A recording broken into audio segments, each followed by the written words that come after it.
Bapak Ibu Saudara yang dikasihi Tuhan, selamat pagi, selamat kita bertemu kembali. Walaupun Bapak Ibu Saudara di rumah dan kami di sini, tetapi kita mau bersama-sama datang pada Tuhan pada pagi hari ini. Itu semua tidak mengurangi sukacita kita untuk kita mau sama-sama beribadah kepada Tuhan. Mari kita mau naikkan syukur kita kepada Tuhan, karena kasih-Nya, karena kemurahan-Nya yang begitu baik bagi setiap kita. Roh Kudus-Nya sudah dicurahkan bagi kita. Biarlah Roh-Nya terus menyala-nyala di dalam hati kita untuk kita terus memuji menyembah Tuhan. Kita mau datang pada Tuhan. Kita mau menyembah Dia, kita mau tinggikan Dia. Sebab Dia yang layak kita tinggikan dan muliakan. Haleluya Yesus. Terima kasih Tuhan. Terima kasih Yesus. Sukacita-Mu Tuhan ada bagi setiap kami saat ini. Datang Roh Kudus, dengan niat yang baru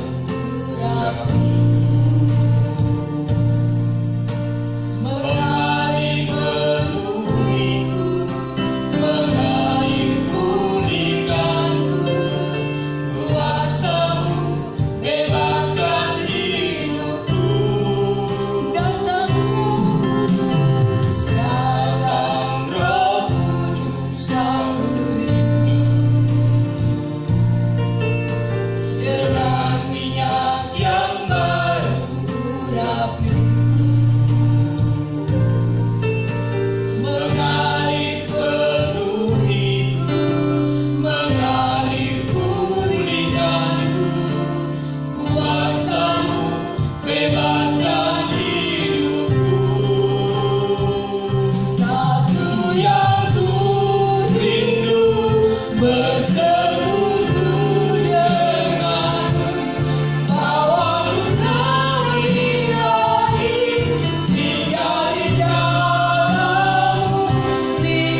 boleh mengucap syukur Tuhan. Kami merasakan kuasa-Mu mengurapi setiap kami. Kuasa-Mu menjamah hati kami Tuhan. Engkau mengurapi setiap umat-umat-Mu Tuhan dengan urapan-Mu yang baru. Engkau mengurapi kami dengan minyak yang baru Tuhan. Sehingga kami boleh lebih lagi bersuka cita. Dan kami boleh dikuduskan, diampuni Tuhan, dan dilayakkan. Untuk kami datang berbuat bakti kepadamu Tuhan. Kami mau bersorak-sorai memuji-Mu. Layakkan setiap kami. Kuduskan kami Tuhan. Untuk kami memberi yang terbaik bagi Engkau. Terpuji bagi nama Tuhan untuk selama-lamanya. Di dalam nama Tuhan Yesus Kristus. Amin. Kuasa Tuhan sudah dicurahkan. Memenuhi hati kita. Biarlah kita terus bersuka cita meninggikan nama Tuhan. Karena Roh Kudusnya sudah dicurahkan di tempat kita, di rumah Bapak Ibu Saudara. Biarlah sukacita itu senantiasa boleh kita rasakan. Terima kasih Tuhan. Mari beri yang terbaik bagi Tuhan. Haleluya. Kita umat-umat ketebusan Tuhan. Kita mau bersorak-sorai bagi Tuhan.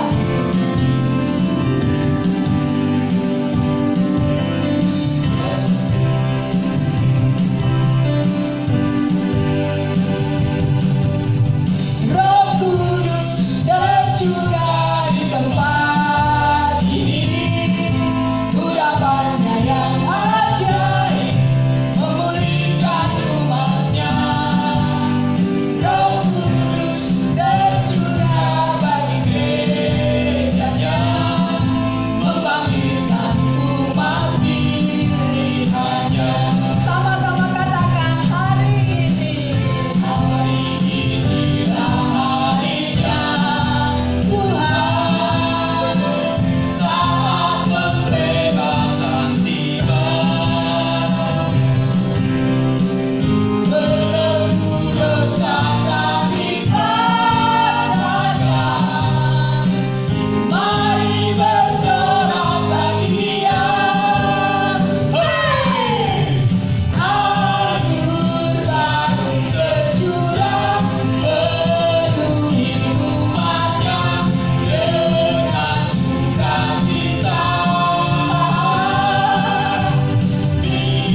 Dialah Raja di atas segala Raja. Dialah Tuhan di atas segala Tuhan. Dia yang berkuasa atas hidup kita. Untuk itu, biarlah kuasa firman-Nya yang sebentar dibentarkan memenuhi hati kita, memuaskan hasrat hidup kita, sehingga kita yang haus dan lapar akan firman-Nya akan dipuaskan.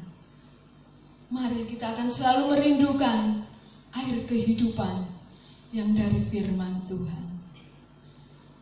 Bagaikan tanah kering yang merindukan air. Demikian jiwa kami Tuhan, haus akan Engkau.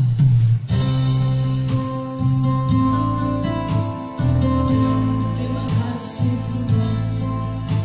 Terima kasih Yesus. Ini kerinduan kami Tuhan. Kami mau nyatakan sepenuh hati kami kepadamu Tuhan. Engkau yang memuaskan setiap hati kami Tuhan. Terima kasih.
kami.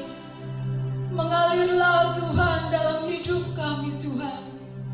Kami haus dan lapar akan Engkau Tuhan. Hanya Engkau Tuhan yang memuaskan hasrat hidup kami, kerinduan kami Tuhan. Selalu dekat dengan Engkau Tuhan. Untuk itu Tuhan, kami perlu firman-Mu. Kami perlu kekuatan yang daripada-Mu Tuhan. Terima kasih Bapa, terima kasih. Terus pimpin kami Tuhan. Terus tuntun kami untuk semakin hidup berlayak di pemandangan Engkau Tuhan. Urapi hamba-Mu yang akan menyampaikan kebenaran firman-Mu. Biar kuat kuasa Roh Kudus-Mu menjamah memenuhi hamba-Mu. Sehingga apa yang boleh disampaikan hamba-Mu itu datangnya daripada-Mu Tuhan. Dan kami umat-umat-Mu yang mendengarkan boleh terberkati Tuhan. Terima kasih Bapa. Kami siap untuk menyambut kebenaran firman-Mu. Di dalam nama Tuhan Yesus Kristus. Amin. Puji nama Tuhan, Bapak Ibu yang dikasihi oleh Tuhan. Salam jumpa di dalam kasih Tuhan kita Yesus Kristus. Pada pagi ini kita bersyukur karena Tuhan masih memberikan waktu dan kesempatan yang baik untuk saya dan Bapak Ibu boleh memuji dan mempermuliakan nama Tuhan. Sekalipun melalui ibadah online seperti ini, tapi kita percaya bahwa semua ini tidak mengurangi berkat Tuhan yang Tuhan limpahkan dalam hidup kita. Dan pagi ini kita juga bersyukur karena sebentar kita akan mendengar firman Tuhan. Dan pagi ini saya dan Bapak Ibu mengingat kembali tentang bagaimana Tuhan boleh campur tangan dalam hidup murid-muridnya, bahkan gereja Tuhan, yaitu dengan saya dan Bapak Ibu mengingat kembali tentang hari Pentakosta. Kalau hari Pentakosta pada konteks perjanjian baru itu adalah hari di mana saya dan Bapak Ibu mengingat kembali tentang pencurahan Roh Kudus yang pertama kali diberikan oleh Allah kepada murid-muridnya saat murid-muridnya berkumpul di Yerusalem. Puji nama Tuhan. Mari saya akan mengajak Bapak Ibu melihat di dalam Kisah Para Rasul yang kedua ayat 1 sampai dengan yang keempat. Saya akan bacakan demikian firman Tuhan. Ketika tiba hari Pentakosta, semua orang percaya berkumpul di satu tempat. Tiba-tiba turunlah dari langit suatu bunyi seperti tiupan angin keras yang memenuhi seluruh rumah di mana mereka duduk, dan tampaklah kepada mereka lidah-lidah seperti nyala api yang bertebaran dan hinggap pada mereka masing-masing. Maka penuhlah mereka dengan Roh Kudus, lalu mereka mulai berkata-kata dalam bahasa-bahasa lain seperti yang diberikan oleh Roh itu kepada mereka untuk mengatakannya. Di ayat yang pertama tadi kita melihat ketika tiba hari Pentakosta. Nah, kata hari Pentakosta di sini kalau kita berpacu kepada perjanjian lama, secara khusus dalam Ulangan pasal yang ke-16, saya dan Bapak Ibu bisa melihat di sana hari Pentakosta itu diperingati oleh orang-orang Israel, yaitu hari 7 minggu setelah perayaan Paskah. Dan perayaan Paskah di dalam konteks Israel adalah mengingat kembali tentang bagaimana orang Israel ini bisa keluar dari tanah Mesir menuju ke tanah Kanaan. Dan ketika hari itu kemudian mereka harus merayakan hari selama 7 minggu untuk mengadakan pengucapan syukur. Dan di hari yang terakhir, yaitu hari yang ke-50, itu disebut yang dikatakan Pentakosta. Nah, kalau dalam konteks ini, dalam Kisah Para Rasul pasal 2, hari Pentakosta ini menunjuk kepada hari yang ke-50 ini dari perayaan Paskah, yaitu Paskah di dalam konteks Perjanjian Baru. Itu berarti bagaimana murid-muridnya, saya dan Bapak Ibu mengingat tentang kematian Yesus dari antara orang mati, kemudian 3 hari berikutnya bangkit. Nah, di hari yang ke-40 saya dan Bapak Ibu mengingat tentang kenaikan Tuhan. Pada 10 hari yang lalu saya dan Bapak Ibu mengingatnya, dan ini tepat pada hari yang ke-50 setelah selama 50 hari itu saya dan Bapak Ibu sudah mengingat tentang kematian Tuhan. Dan hari ini adalah hari di mana saya dan Bapak Ibu mengingat akan pencurahan Roh Kudus yang pertama kali.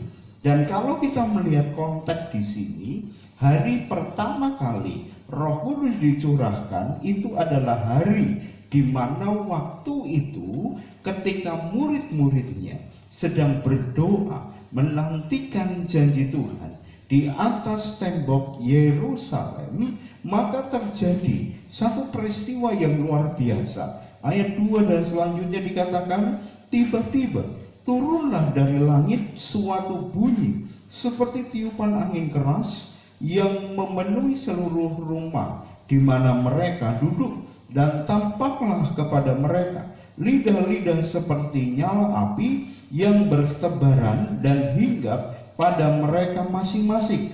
Maka penuhlah mereka dengan Roh Kudus, lalu mereka mulai berkata-kata dalam bahasa-bahasa lain seperti yang diberikan oleh Roh itu kepada mereka untuk mengatakannya. Terjadi satu peristiwa yang dikatakan seperti tiupan angin keras yang memenuhi seluruh rumah di mana para murid-muridnya itu duduk. Ya, dan ini ada 120 orang murid daripada Yesus, di luar daripada yang ke-12 murid Yesus. Itu ditambah mereka berkumpul di sana, dan itu terjadi. Nah, Bapak Ibu yang dikasih oleh Tuhan, kalau kita memperhatikan melalui peristiwa Pentakosta ini, saya dan Bapak Ibu akan belajar apa sebenarnya pemahaman, pengertian tentang hari Pentakosta pada konteks sekarang sebagai gereja Tuhan. Kalau pada konteks murid-muridnya, ini adalah merupakan peristiwa yang sungguh-sungguh penting. Kenapa? Karena mereka ditinggal oleh Yesus, dan mereka kemudian diberikan seorang penolong yang lain, yaitu Roh Kudus yang akan mendampingi mereka. Nah, Bapak Ibu yang dikasih oleh Tuhan, apa sebenarnya pemahaman saya dan Bapak Ibu sebagai gereja Tuhan saat ini? Hari Pentakosta ini memberikan sebuah makna apa? Kalau kita perhatikan, yang pertama, makna daripada hari Pentakosta bagi kita orang Kristen zaman ini adalah bahwa hari ini menunjukkan bahwa janji Tuhan itu ya dan amin.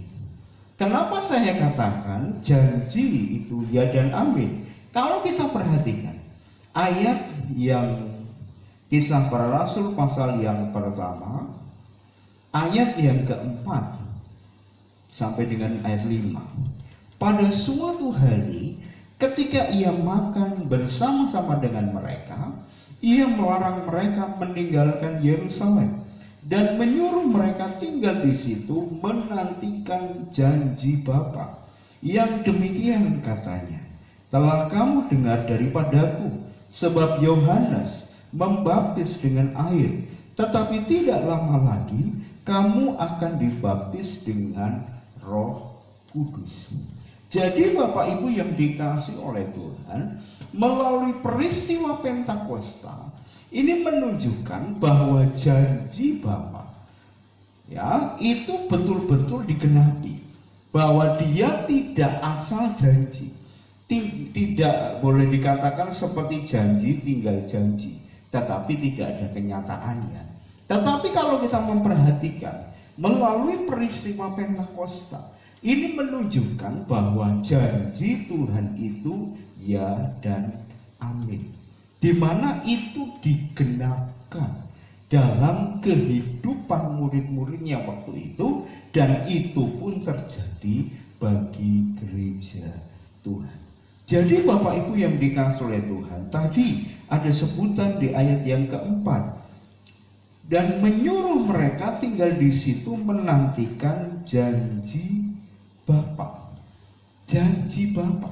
Jadi Bapak Ibu yang dikasihi oleh Tuhan, sebelum peristiwa Pentakosta, sebelum Yesus mati pun, kalau kita belajar di dalam Yohanes pasal yang ke-14, Yohanes pasal yang ke-16, saya dan Bapak Ibu melihat di sana bagaimana Yesus sudah berpesan kepada murid-muridnya akan apa yang terjadi ketika dia sebelum mati, bahwa nantinya setelah dia mati, dia akan bangkit, dia akan naik ke sorga, dan dia akan memberikan seorang penolong yang lain. Dan itu digenapi saat peristiwa Pentakosta. Jadi Bapak Ibu yang dikasihi oleh Tuhan, bagi saya dan Bapak Ibu yang menjadi gereja Tuhan saat ini, makna hari Pentakosta adalah memberikan sebuah pemahaman bahwa janji Tuhan itu pasti digenapi. Hal ini digenapi, apalagi janji-janji yang lainnya. Kalau kita memperhatikan Bapak Ibu, bahwa sesungguhnya menjadikan iman saya dan Bapak Ibu semakin dikuatkan, diteguhkan, bahwa apa yang difirmankan Tuhan itu ya dan amin. Bukan sebuah isapan jempol, bukan sesuatu yang hanya dikatakan saja. Bahkan peristiwa Pentakosta itu tidak hanya pada konteks sejarah, tetapi itu memang betul-betul terjadi. Dan itu terjadi karena sudah dijanjikan. Maka daripada itu Bapak Ibu yang dikasihi oleh Tuhan, peristiwa Pentakosta menjadikan iman, pengharapan, dan kasih saya dan Bapak Ibu kepada Tuhan itu harus semakin kuat dan teguh. Kenapa? Karena janji apa yang dijanjikan Tuhan itu digenapi.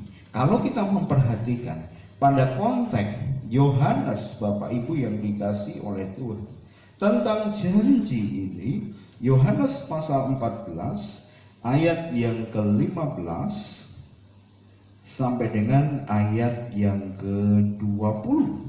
Jikalau kamu mengasihi aku, kamu akan menuruti segala perintahku.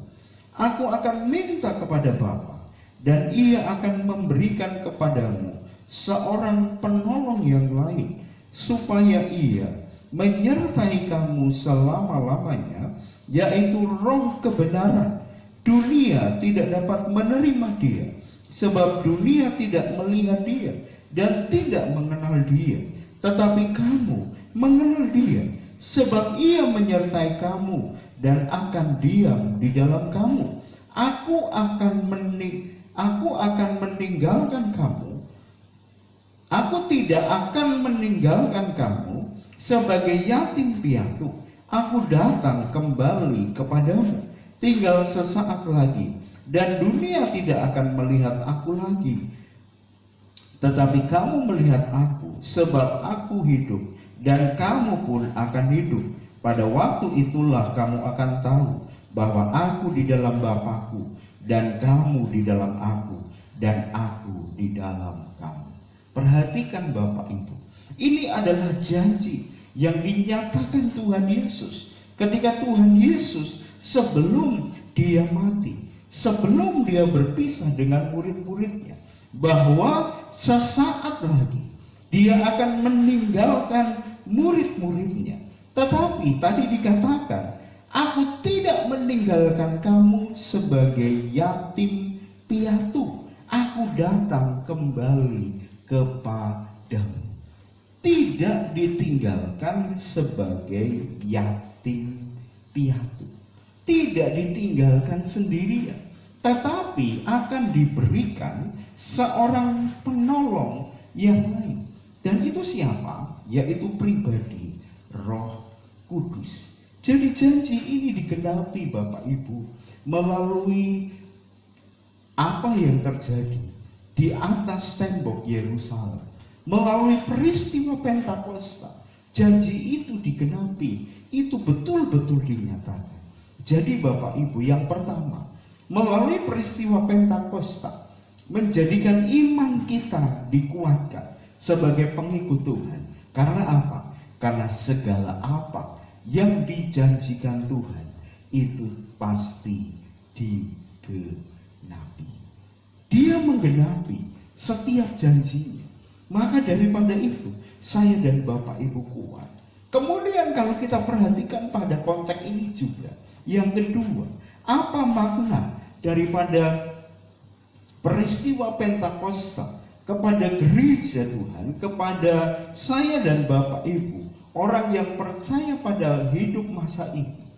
Yang kedua, kalau kita perhatikan di dalam peristiwa Pentakosta, ini adalah peristiwa di mana pertama kalinya gereja Tuhan itu ada. Kalau kita perhatikan setelah peristiwa Pentakosta, Petrus berkhotbah dan 3.000 orang bertobat. Dan di situ kita perhatikan bahwa gereja Tuhan atau anak-anak Tuhan banyak yang bertambah dengan orang-orang yang tadinya menolak tentang kekristenan, tetapi kemudian percaya tentang berita yang dibawa melalui khotbah muridnya, yaitu Petrus, dan juga melalui rasul-rasul yang lain. Itu berarti bahwa peristiwa Pentakosta adalah awal mulanya adanya gereja Tuhan. Dan ketika adanya gereja Tuhan, kalau kita melihat pada konteks Yohanes tadi, bahwa gereja Tuhan tidak pernah dibiarkan sendiri oleh Tuhan.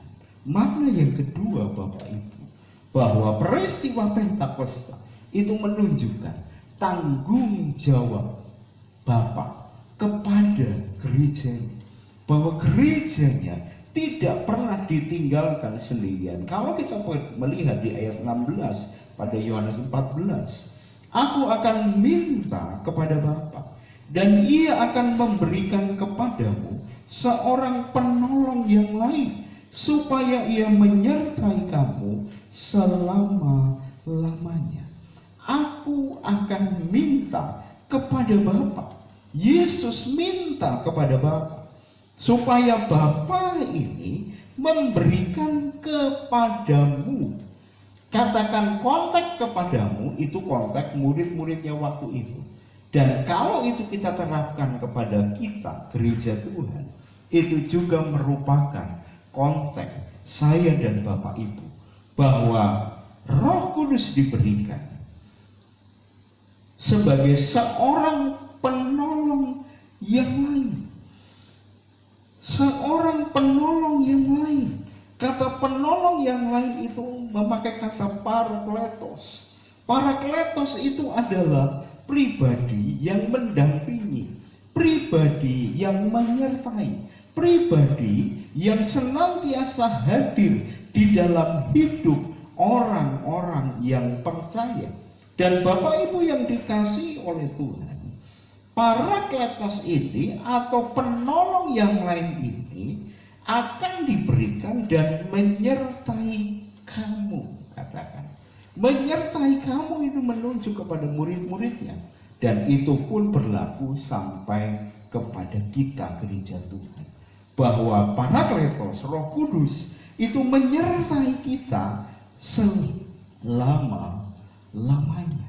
Itu artinya bahwa Bapa sungguh-sungguh bertanggung jawab atas kehidupan anak-anak Tuhan, atas kehidupan gereja Tuhan, bahwa gereja Tuhan akan selalu disertainya.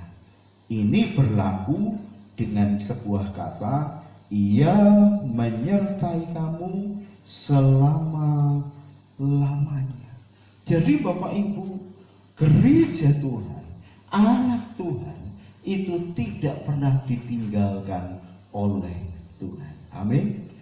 Kita harus percaya itu, bahwa saya dan Bapak Ibu dalam konteks, dalam situasi apapun juga, itu tidak pernah ditinggalkan. Kenapa? Karena di dalam diri saya dan Bapak Ibu ada Roh Kudus, ada Parakletos yang mendampingi, yang berjalan bersama dengan kita.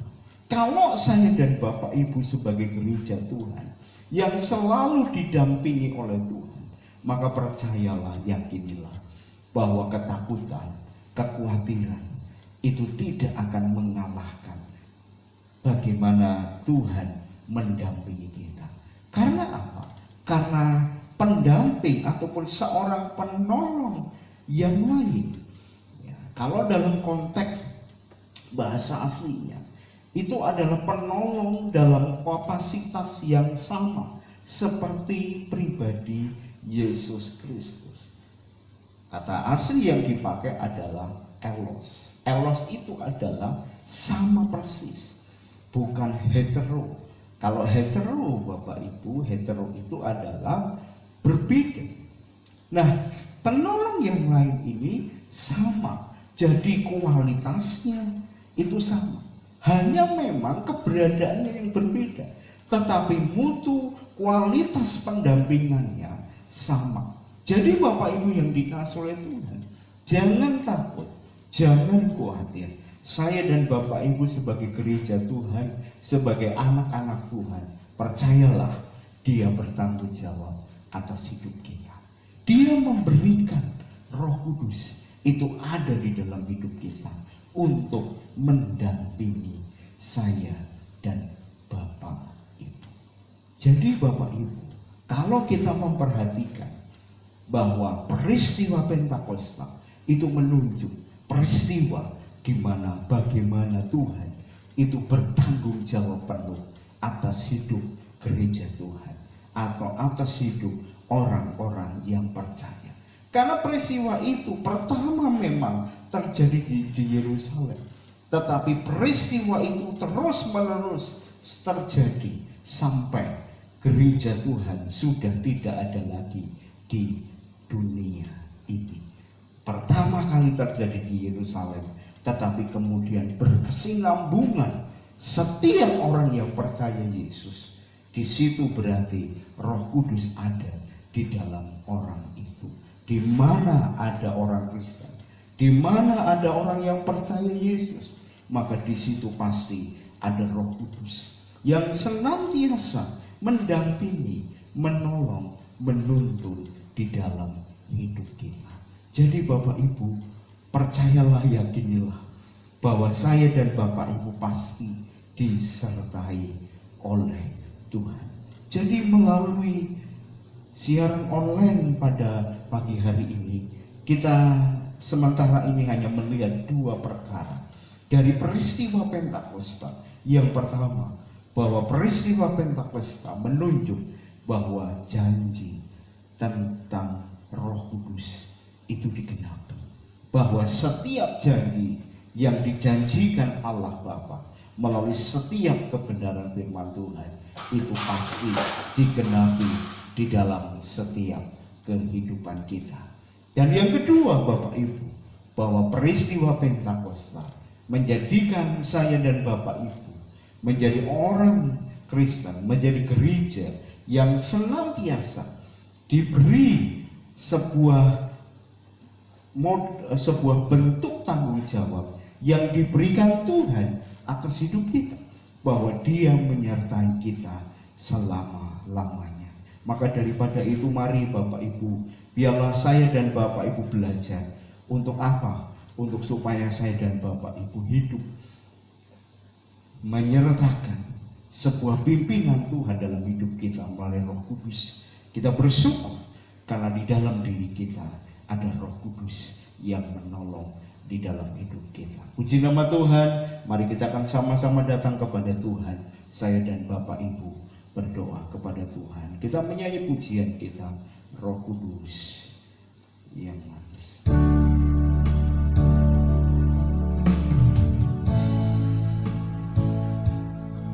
Roh Kudus, Kau hadir di sini.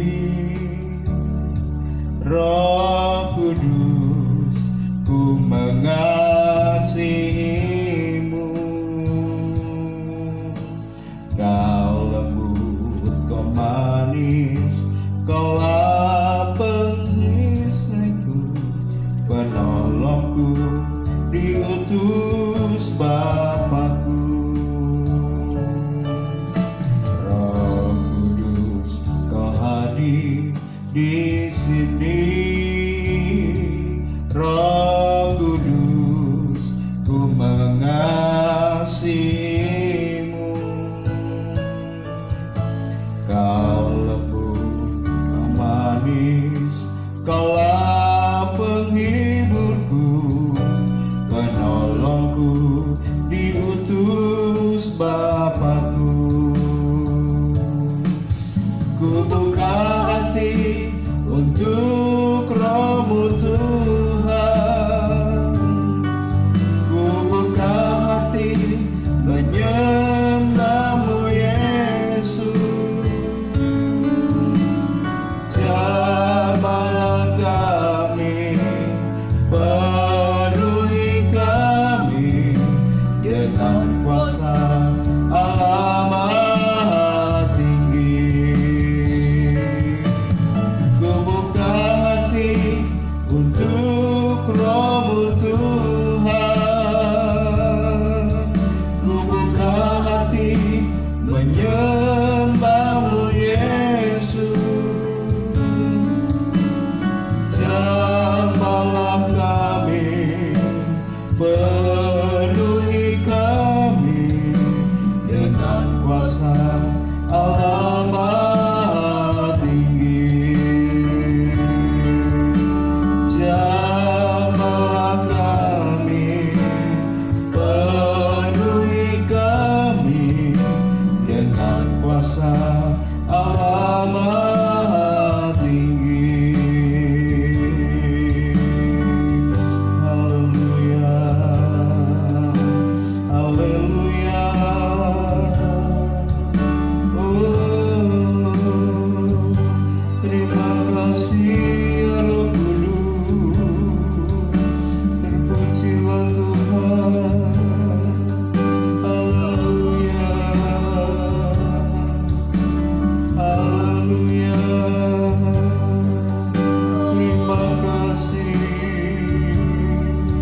Oh, terima kasih. Haleluya, haleluya. Terima kasih ya Roh Kudus. Bekerjalah Tuhan, bekerjalah, bekerja, pimpin kami,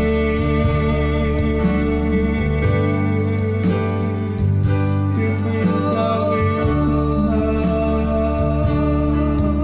Haleluya, haleluya.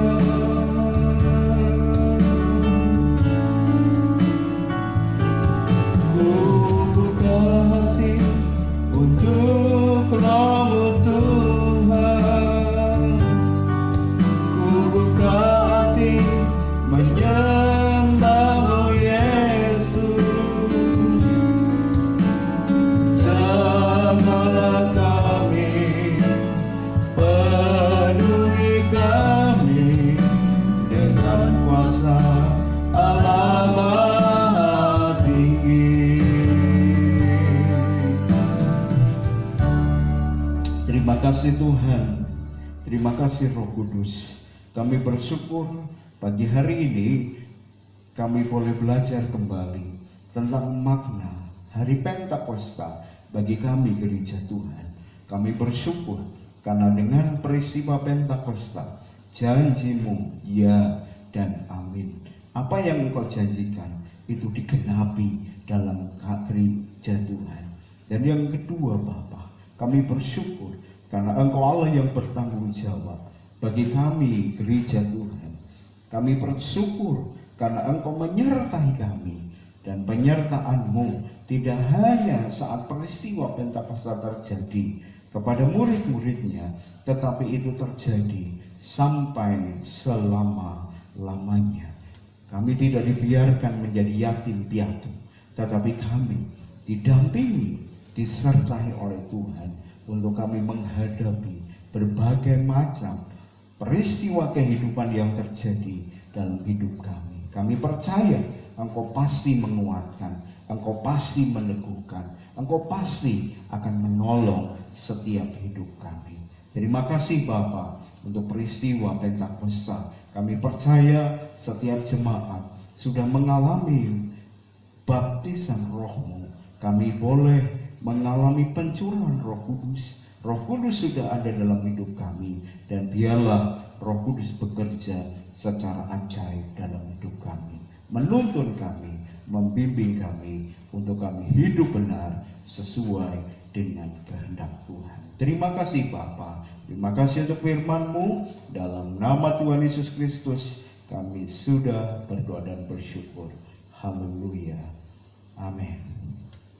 Puji nama Tuhan. Bapak Ibu yang dikasihi oleh Tuhan, sebagai warta gereja kita akan kembali bersama-sama beribadah pada minggu yang akan datang. Ini kita sudah mulai besok kita memasuki bulan Juni, berarti minggu depan adalah minggu yang pertama. Itu berarti bahwa ibadah akan disertai dengan perjamuan Tuhan. Dan biarlah saya dan Bapak Ibu masih pada konteks ibadah online, dan Bapak Ibu boleh mempersiapkan diri juga minggu depan untuk kita bersama-sama menikmati perjamuan Tuhan. Perjamuan Tuhan yang sudah diterima nantinya pada minggu ini, atau bagi Bapak Ibu yang sudah menerimanya, itu bisa dipergunakan pada minggu yang pertama, yaitu pada minggu yang akan datang. Kita juga bersyukur bahwa kita sudah bisa melaksanakan Pekan Pentakosta selama 10 hari di gereja. Sekalipun yang hadir hanya beberapa, tapi kami percaya bahwa kehadiran Bapak Ibu pasti diberkati oleh Tuhan. Kita juga tetap berdoa pada pukul 9 selama 15 menit ke depan untuk kita berdoa syafaat secara khusus bagi Indonesia. Dan mari Bapak Ibu kita berdoa supaya ibadah bisa dikerjakan kembali seperti biasa, hanya melalui situasi yang berbeda, yaitu kita menunggu bagaimana pemerintah kabupaten itu nantinya mengizinkan saya dan Bapak Ibu untuk beribadah. Puji nama Tuhan. Mari kita akan akhiri seluruh ibadah online kita pada pagi hari ini. Haleluya. Kiranya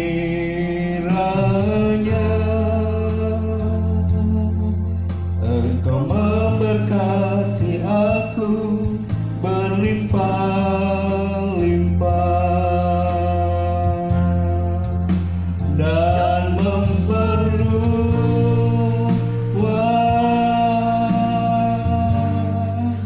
daerah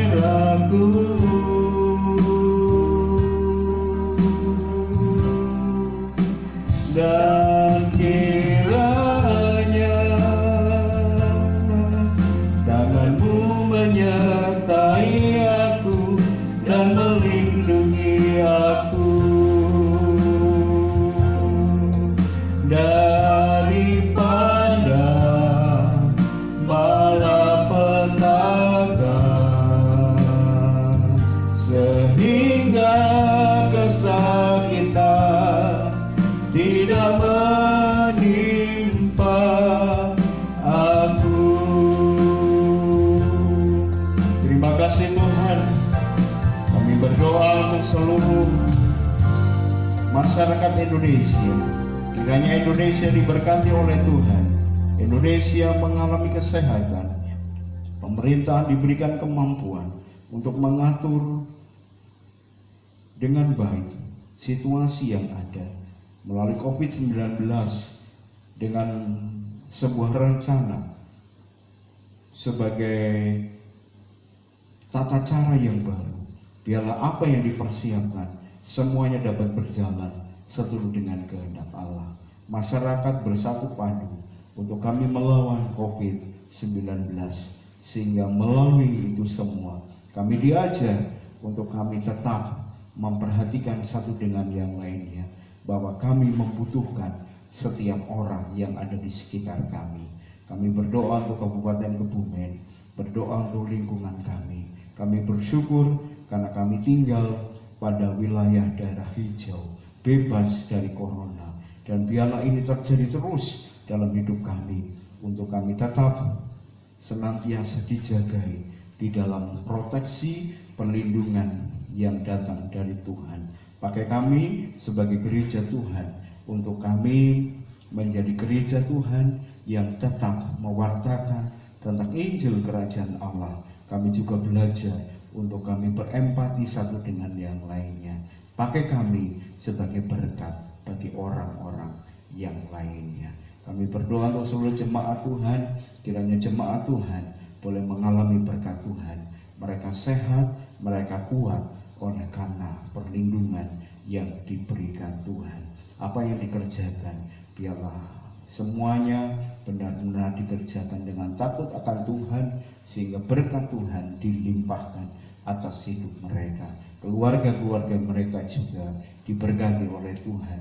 Anak-anak mereka, walaupun mereka saat ini mungkin sedang mempersiapkan diri untuk menjalani pendidikan, biarlah Tuhan juga campur tangan, sehingga semuanya dapat berjalan sesuai dengan kehendak-Mu. Kami percaya pagi ini setiap kami sudah diberkati oleh Tuhan. Jika sebentar kami akan kembali kepada aktivitas kami. Kami percaya berjalan bersama dengan Allah, kami boleh melakukan perkara yang besar. Kami berdoa untuk pemerintahan kecamatan agar ibadah dapat boleh diizinkan kembali berlangsung, sekalipun melalui tatanan yang baru. Tapi kami percaya semuanya itu hanya untuk kemuliaan nama Tuhan. Terima kasih Bapa, terima kasih Yesus. Kami akhiri seluruh ibadah online pada pagi ini dalam nama Tuhan Yesus Kristus. Mari kita tengadakan tangan kita kepada Tuhan. Sebentar kita menerima berkat yang datang dari Tuhan. Dan sekarang sidang jemaat yang dikasihi oleh Tuhan, arahkanlah hati dan pikiranmu kepada Allah. Berjalanlah sesuai dengan kebenaran firman Tuhan yang sudah kita dengar pada pagi hari ini. Demi kemurahan Allah, kiranya berkat dari Allah Bapa, Allah Putra dan Allah Roh Kudus, yaitu berkat di dalam nama Tuhan Yesus Kristus, menyertai kita hari ini sampai Tuhan Yesus datang kali yang kedua. Maranatha, kita bertemu Yesus dalam sorga yang mulia. Dalam nama berkat Tuhan Yesus Kristus, kami sudah berada dan bersyukur. Yang diberkati sepakat berkata amin. Puji nama Tuhan. Tuhan Yesus memberkati.